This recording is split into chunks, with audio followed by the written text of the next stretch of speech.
It's been more than 2 decades since one couple in Nuthall shed light onto their community and quite possibly into the outer universe too. The bright Christmas lights of Wendy and Tony Swift raise important funds for charity each year, bringing people from across the county to be here in Laurel Crescent.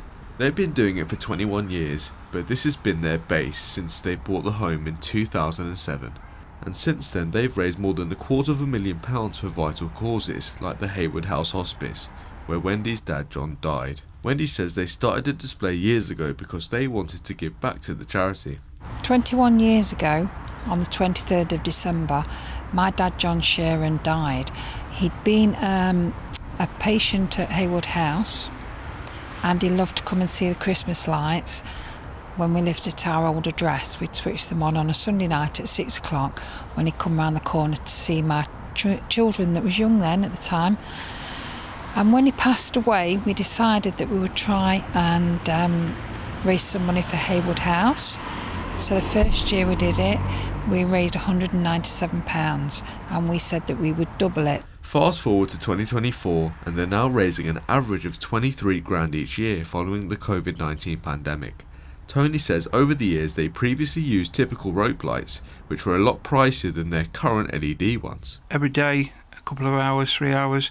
Overall, about 8 weeks setting the lights up this year. Different design we do each year. All the lights are now LEDs, so it costs us less than £10 a night, £25, £30 a night to run.